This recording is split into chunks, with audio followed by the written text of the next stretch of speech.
My name is Megan and welcome to Wanderlust Voyages. We are here to tell you all about Morocco, from the cities to the culture to the cuisine. And if you'd like to learn more about Morocco, please be sure to like this video and subscribe to our channel, hitting the notification bell so that you are notified of future uploads. Today I have another Moroccan cooking recipe for you. And this time we are going to make Baghrir.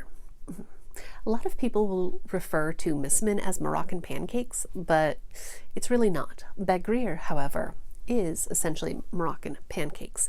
It has a thin batter, much like pancakes, and it is cooked in a pan, just like regular American pancakes. The one key difference, however, is that you only cook it on one side. Baghrir is characterized by all of the little bubbles in it, and this is to help soak up all of the delicious honey and butter that you traditionally dip it into. So, without further ado, let's get into the kitchen. Baghrir is pretty simple. We are just going to need 1.5 cups of all-purpose flour, 3/4 cup of semolina flour, 1 teaspoon of salt, 1 teaspoon of sugar, 2 teaspoons of baking powder, a tablespoon of yeast, and 3 cups plus 2 tablespoons of warm water. We begin by combining our dry ingredients in a medium bowl, all except for the yeast. And we're just going to give that a quick whisk, just to combine it. Now, in the jar of a blender, we are going to combine our water and our yeast. And we're going to blend this just for about 10 seconds to get it nice and combined.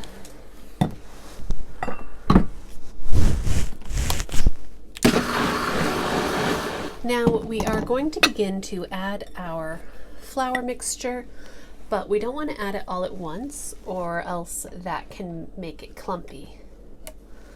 So we're going to add it in 4 parts, pulsing in between.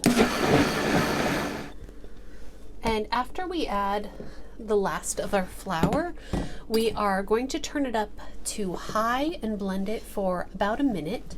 And we want it to be about the consistency of cream. It's going to be a very, very thin batter. All right. So as you can see, it is very much a liquid, but it is, like I said, about the consistency of whipping cream. Now we are going to leave that covered and set it aside for just about 10 minutes. If we leave it for too long, then it can end up getting a little too tough, but we do need to leave it for a little bit to let it start to activate and form those bubbles. So we'll see you back here in 10 minutes. Okay, it has been about 10 minutes.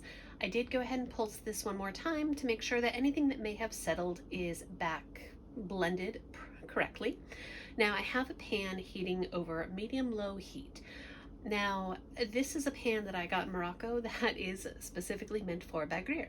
That means it is very non-stick. If your pan sticks at all, be sure to use just a little bit of vegetable oil. Put some on a paper towel and swipe it on there. Now, what we're going to do is take a ladle and half or full, depending on the size of your pan and the size of your ladle. And we're just going to put that on the pan. Do not swirl it like you would a crepe, just let it sit. You'll see that the bubbles are immediately starting to form. This is exactly what you're looking for. Now, keep in mind you are just cooking this on one side. So if you think that it might be cooking a little too fast on the bottom, be sure to turn it down just a bit. But you'll see it's going from like the glossy wet to where it becomes more dry. So we want to wait until the entire top is dry. And just that last little bit. If you look at the bottom, it should be lightly golden. And that's it. We're going to put this on a wire rack. If you stack them, they are going to stick together. So we just do it again. All right, that is the last of my Baghrir. Now,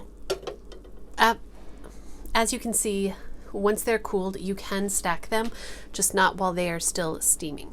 If you want to leave them like this and just let everybody top them however they'd like, just like with pancakes, you can, or you can do the traditional Moroccan way. And that is to take equal parts of butter and honey.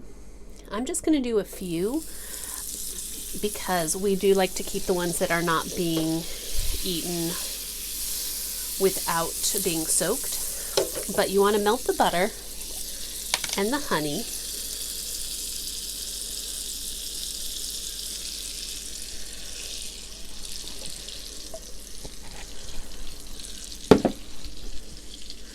Just a little more butter.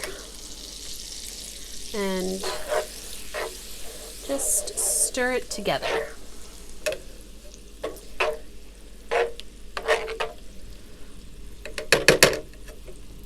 Then you're carefully going to take one of your Baghrir and whole side down, dip it in the mixture. Then you're going to take it and just roll it up.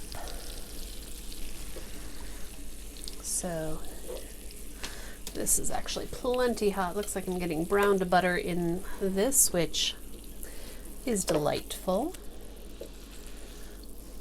Just be careful because, of course, this has holes in it, and you're doing this with hot honey and butter.